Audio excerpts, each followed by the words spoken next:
ದಿಲ್ಲಿ ಭೇಟಿ AICC ಆಶ್ರಯದಲ್ಲಿ ಆದಿವಾಸಿ ಸಭೆ ಒಂದು ಮಾಡಿದ್ದಾರೆ. ಅದರಲ್ಲಿ ಆದಿವಾಸಿ ಸಮಸ್ಯೆಗಳನ್ನು ಆಲ್ ಓವರ್ ಇಂಡಿಯಾದ ಚರ್ಚೆ ಮಾಡಲಿಕ್ಕೆ ಅದಕ್ಕೆ ರಾಹುಲ್ ಗಾಂಧೀಜಿ ಅವರು ಬರ್ತಿದ್ದಾರೆ, ಖರ್ಗೆಜಿ, ಇನ್ನೂ ಅನೇಕ ನಾಯಕರು ಪಾರ್ಟಿಸಿಪೇಟ್ ಮಾಡ್ತಾರೆ.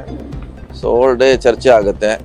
ಸೊ ಕಾಂಗ್ರೆಸ್ ಪಕ್ಷದಿಂದ ಟ್ರೈಬಲ್ಗೆ ಆದಿವಾಸಿಗೆ ಏನು ಮಾಡಬೇಕಂತ ಒಂದು ಕನ್ಕ್ಲೂಷನ್ ಬರಲಿಕ್ಕೆ ಈ ಒಂದು ಕಾರ್ಯಕ್ರಮವನ್ನು ಆಯೋಜನೆ ಮಾಡಿದ್ದಾರೆ. ನಾವು ಕೂಡ ಕರ್ನಾಟಕದ ಸುಮಾರು ಶಾಸಕರು ಭಾಗವಹಿಸ್ತಾರೆ. ನಮ್ಮ ಸಮಸ್ಯೆಗಳನ್ನು ಕೂಡ ಆ ಸಭೆಯಲ್ಲಿ ಹೇಳುವಂಥ ಪ್ರಯತ್ನ ಮಾಡ್ತಾ ಇದ್ದೀವಿ. ಏನಾದರೂ ಸ್ಪೆಸಿಫಿಕ್ ಪ್ರಾಬ್ಲಮ್ಸ್ ಅಥವಾ ಹೇಳ್ಕೊಳ್ಳುವಂಥ ಪ್ರಸ್ತಾವನೆಗಳು ಏನಾದ್ರು ಇದಾವೆ? ಇದೆ, ಸುಮಾರು ಆಗಿದೆ. ಆದಿವಾಸಿಗಳ ಸಮಸ್ಯೆಯು ಶೈಕ್ಷಣಿಕವಾಗಿದೆ, ಉದ್ಯೋಗದಲ್ಲಿ ಮೀಸಲಾತಿ ಸಮಸ್ಯೆ ಇದೆ. ಸೊ ನಮಗೆ 3-4% ಕರ್ನಾಟಕ ಸಿಗಬೇಕಾಗಿದೆ, ಸಿಕ್ಕಿಲ್ಲ.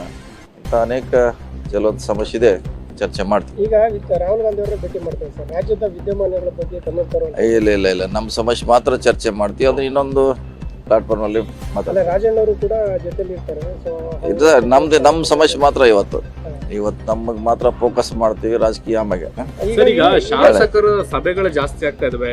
ಫಸ್ಟ್ ಟೈಮ್ MLA ಒಂದ್ ಕಡೆಗೆ ಸಭೆ ಮಾಡ್ತಿದ್ದಾರೆ, ಎರಡ್ ಟೈಮ್ ಆದಂತ MLA ಸಚಿವ ಸ್ಥಾನಕ್ಕೆ ಒತ್ತಾಯ ಮಾಡಿರುವಂತದ್ದು ಏನ್ ತಪ್ಪೇನಿಲ್ಲ, ಅದ್ರಾಗ ಏನ್ ತಪ್ಪಿದೆ? ಅದ್ರಲ್ಲಿ ಏನ್ ತಪ್ಪಿಲ್ಲ. BJP ಅವರು ಫಸ್ಟ್ ಮುಖ್ಯಮಂತ್ರಿನ ಮಾಡ್ತಿದ್ದಾರೆ ಡೈರೆಕ್ಟ್ ಆಗಿ. ಇಲ್ಲಿ ವಯ ಮೀಡಿಯಾ ಏನೂ ಇಲ್ಲ. ಮತ್ತು ಅವ್ರ ಮಂತ್ರಿ ಕೇಳೋದ್ರಲ್ಲಿ ಏನು ತಪ್ಪಿಲ್ಲ. ಅಲ್ಲ ಸರ್, ಅವ್ರ ಮಂತ್ರಿ ಕೇಳೋದ್ರಲ್ಲಿ ತಪ್ಪಿಲ್ಲ ಸರಿ, ಆದ್ರೆ ಈ ಗೊಂದಲ ಇತ್ಯರ್ಥ ಆದ್ರೆ ಅಲ್ವಾ ಮುಂದಿಂದು ಅದು ನೋಡೋಣ, ಅದು ಬಗೆಹರಿಸಲಿಕ್ಕೆ ಪ್ರಯತ್ನ ಮಾಡ್ತೀವಿ.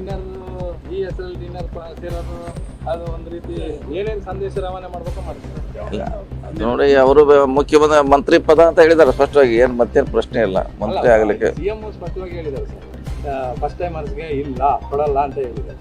ಬದಲಾವಣೆ ಯಾಕಾಗಬಾರ್ದು? ಅದೇನು ಸುಪ್ರೀಂ ಕೋರ್ಟಿನ ಆದೇಶನೆಲ್ಲ ಅಲ್ಲ, ಹೈಕಮಾಂಡ್ ಅದನ್ನ ಡಿಸಿಷನ್ ತಗೋಬಹುದು. ಒಳ್ಳೆಯವರಿದ್ದಾರೆ, ಫಸ್ಟ್ ಟೈಮ್ ಬಂದವರು ಪಾರ್ಟಿಗೆ ಅಸೆಟ್ ಆಗ್ತಾರೆ, ಯಾಕೆ ಮಾಡಬಾರ್ದು? ಹಿಂದೆ ಅರಸು ಕಾಲದಲ್ಲಿ ಮಾಡಿದ್ದಾರೆ, ಬೇರೆ ಬೇರೆ ಕಾಲಲ್ಲಿ ಫಸ್ಟ್ ಟೈಮ್ ಮಾಡಿದ್ದಾರೆ.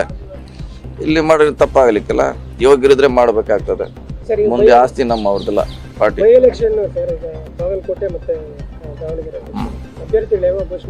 ಮಾಡ್ತಾರೆ ಅದು ಅವರು ಏನಿಲ್ಲ, ಏನೋ ವರಿಷ್ಠರು ಮಾಡಿದ್ರು ಗೊಂದಲ ಇದ್ದೇ ಇರೋದ್ರು. ಟಿಕೆಟ್ ಕೇಳೋರು ಎಲ್ಲರೂ ಕೇಳೋರು, ಎಲ್ಲ ಸಣ್ಣದವರು ಕೇಳ್ತಾರೆ. ಅಂತಿಮವಾಗಿ ಯಾರ ಒಳ್ಳೆಯವರು ಒಂದು ಪಕ್ಷ ಆಯ್ಕೆ ಮಾಡೋದು.